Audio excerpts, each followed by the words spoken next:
नमस्कार। परिवार परिवार आपके प्रियजनों के उस समूह का नाम है जो आपके संग एक अटूट भावुक बंधन में सदा बंधे रहेंगे। आपका हर अड़चन, हर मुश्किल में साथ देंगे। आप हार जाओगे पर आपको जीतने की प्रेरणा देने से वे कदापि न हारेंगे। परिवार का साथ निश्चित रूप से ही हर मनुष्य को महानता के पथ पर आगे बढ़ाने की नींव होता है। यही परिवार आपके मानसिक व शारीरिक उत्कर्ष में अद्वितीय योगदान देता है और इसी परिवार में जब समझौतों की शांत नदी का प्रवाह बाढ़ में बदल जाए तो रिश्तों में कटुता आ जाती है और संबंधों में रसिकता समाप्त होती दिखाई पड़ती है। वह कोई कठिन निर्णय लागू करना अनिवार्य हो जाता है। यही जरूरी व प्रतिकूल फैसले तथा इनसे उत्पन्न होने वाली मुसीबतें ही एकांकी परिवार के निर्माण की ओर मार्गदर्शन करती हैं। गौर से देखिए इस संयुक्त परिवार को, जिसमें एक आधुनिक बहू के आने से तूफान का आगमन हुआ।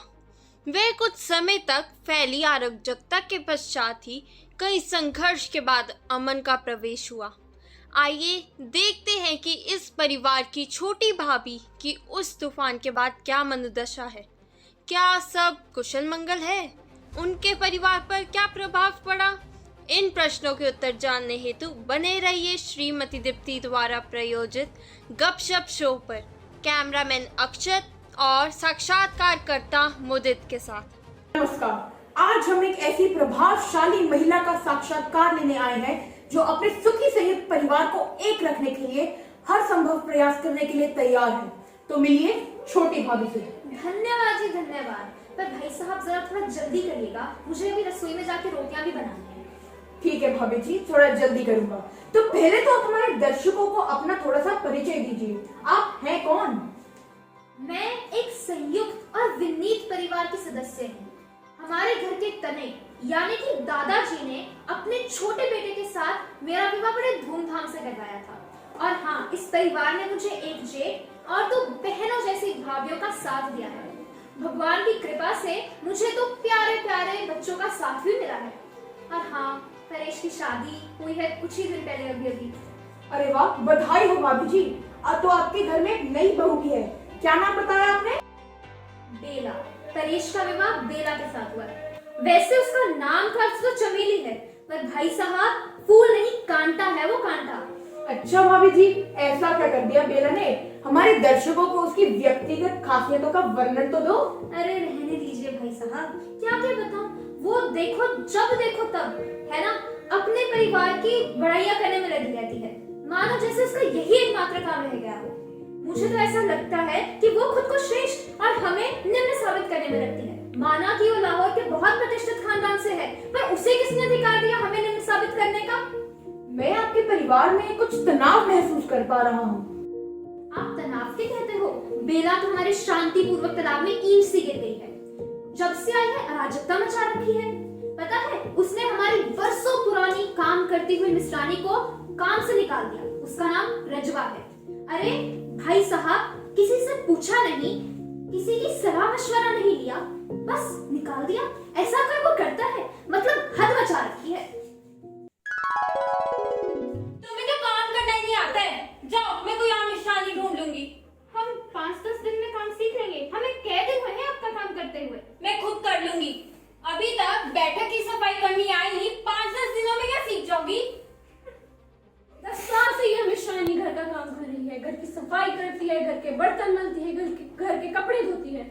जाने तुम्हारा ऐसा कौन सा काम है जो इससे नहीं होता? भाभी, मिष्ठानी से काम लेने की भी तमीज होनी चाहिए। और वह तमीज तो तुम लोगों में है। तुम तो लड़ने आती हो। मैं तो बस ये कह रही थी मिष्ठानी से काम लेने का भी कोई ढंग होता और है। वह ढंग मुझे नहीं आता। मैंने तो यहाँ आकर नौकर देखे हैं। काम लेना उसे आता है जिसे काम की परख है। सुबह शाम झाड़ू मारने से नहीं काम चलता। उसकी बनावट, सजावट, वो भी तो कोई चीज है। यहाँ तुम्हारे फूहर नौकरों को कुछ नहीं आता है। मेरे मायके में ये गवार मिश्रानी 2 घंटे क्या 2 मिनट भी ना टिक पाती। बेचारी रोते रोते आई थी मेरे पास। उसकी हालत इतनी बदतर थी कि जब भी मैं अपनी आंखें बंद करती हूँ बस उसी का रोता चेहरा सामने आता है। भाभी जी, मैं समझता हूँ, परंतु मेरे हिसाब से उसका उद्देश्य गलत नहीं था। बस ढंग थोड़ा उदार होता तो बात इतनी बढ़ती ही ना। एक बात पूछूं, अब रजवा कहाँ काम करती है? रजवा को तो मैंने समझा बुझा कर कुछ किसी तरह काम पर रख दिया। ठीक है भाभी जी, परंतु बेला काम तो अच्छा करती ही होगी, इतने बड़े घर से आई है। काम की तो पूछो ही मत। रोटी को तो वो चोची कहती है, काम क्या करेगी? दादाजी के 4 कपड़े तो उसे धोए नहीं गए। कपड़े देर तले गुस्ल खाने में पड़े गल रहे थे। बेचारी मेरी फूल जैसी बेटी को कपड़े जाकर धोने पड़े। अब भगवान ही जाने उसे कपड़े धोने नहीं आते या जानबूझकर नहीं धोए। बड़ी भाभी ने तो कह दिया कि क्या पढ़ लिख कर बहू कपड़े धोएगी। उस दिन मुझे संदेह हुआ कि कहीं तहसीलदार बेटे के लिए पढ़ी लिखी बहू लाकर मैंने कोई गलती तो नहीं कर दी। अच्छा भाभी जी, ऐसा हुआ? आपने यह भी बताया था कि आपकी एक बेटी भी है, उसका नाम इंदु है। आपकी फूल सी बेटी, उसकी और बेला की कैसी बनती है? वो दोनों तो कुत्ते बिल्लियों की तरह लड़ते ही रहते हैं। ना जाने क्यों घर को जंग का मैदान बना रखा है। इंदु कौन सा कम है? छोटी बहू के मुंह से अपने मायके के बारे में कुछ शब्द निकलते नहीं कि इंदु पहले ही बात का बतंगड़ बनाने के लिए खड़ी हो जाती है। मुझे तो लग रहा है कि मेरी बेटी ईर्ष्या के दलदल में फंसी हुई है। हो ना हो ये जरूर इस वजह से हुआ है क्योंकि उससे ज्यादा पढ़ी लिखी बच्ची इस घर में आ गई है। लेकिन इंदु तो छोटी है, बेला बड़ी है, समझना तो बेला को चाहिए, है ना भाई साहब? हाँ जी भाभी जी, आप बिल्कुल ठीक कह रही हैं। और इस बात पे ना जाने क्यों मंजरी बहू को तो हंसी सूझती है। भाभी जी घर पर हैं, दूध ले लीजिए। ये देख एक मिनट भाई साहब, मैं दूध लेती हूँ। 1 minute 37 seconds later. हाँ तो भाई साहब हम कहाँ? अच्छा हाँ, पता है बेला ने क्या किया? उसने अपने कमरे का सारा फर्नीचर बाहर जाके पटक दिया। बेचारे परेश का मुंह तो भीगी बिल्ली जैसा बन के रह गया था। ना जाने वो उसके साथ कितना झगड़ती होगी। परेश को ना बेला को समझाना चाहिए था, लेकिन उसने सही ही तो कहा था। दादाजी को लगेगा कि तहसीलदार बनकर इस लड़के का दिमाग ही फिर गया है। आपको इस घटना के पश्चात कैसा महसूस हुआ भाभी जी?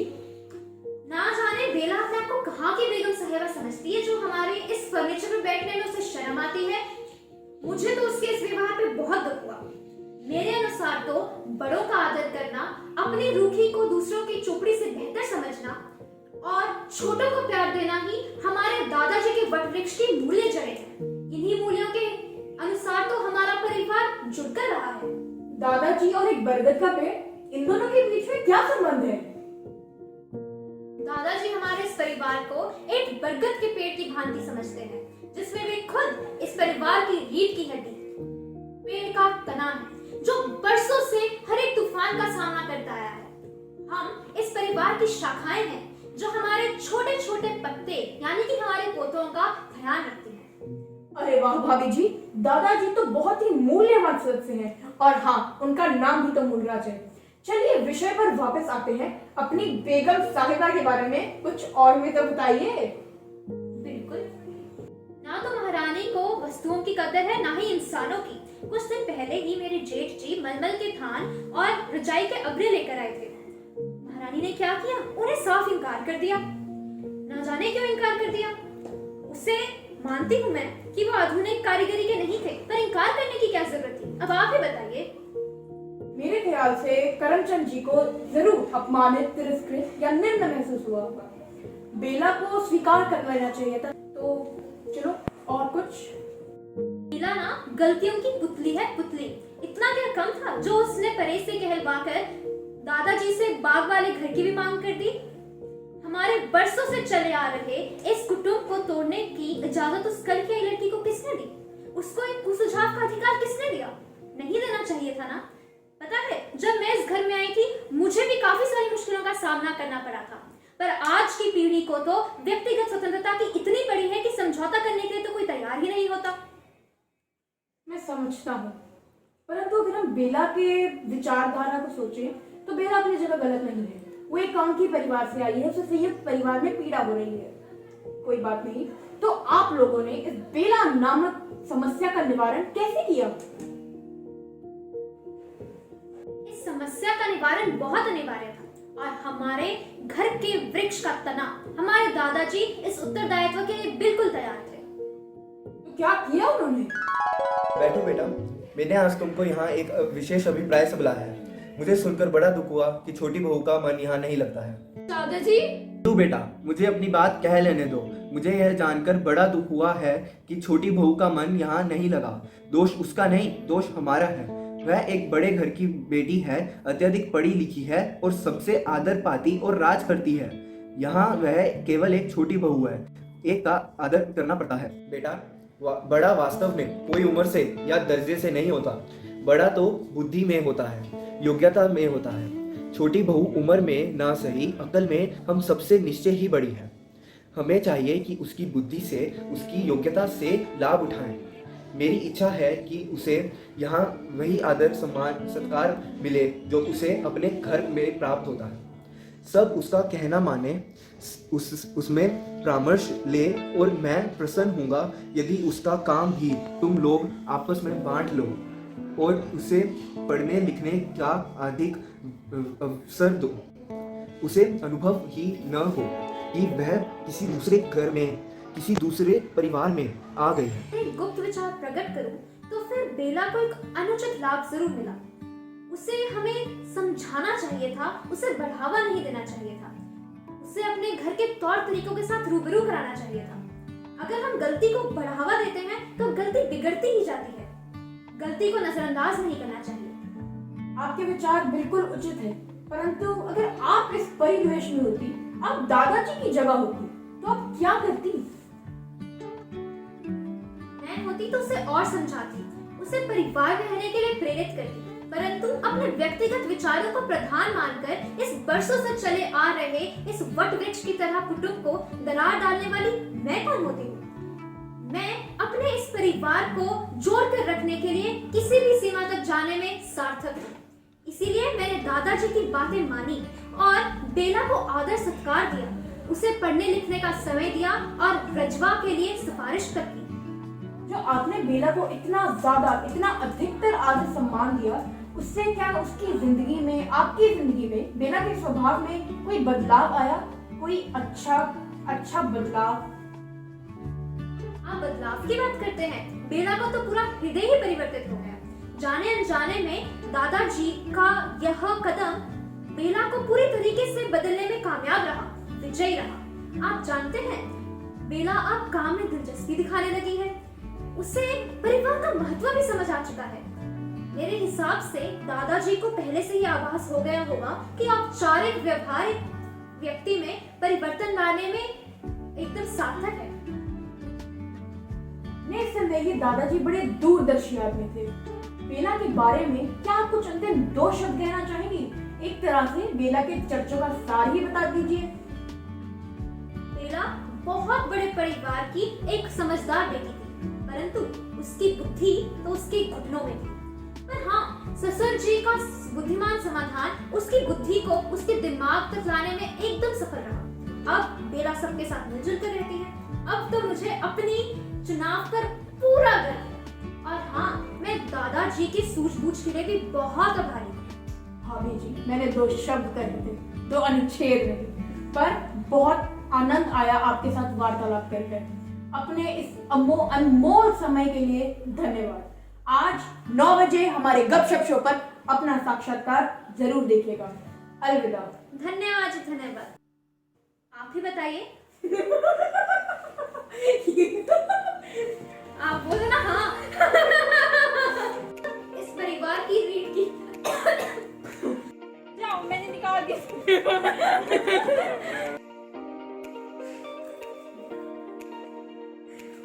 एक मिनट रुको।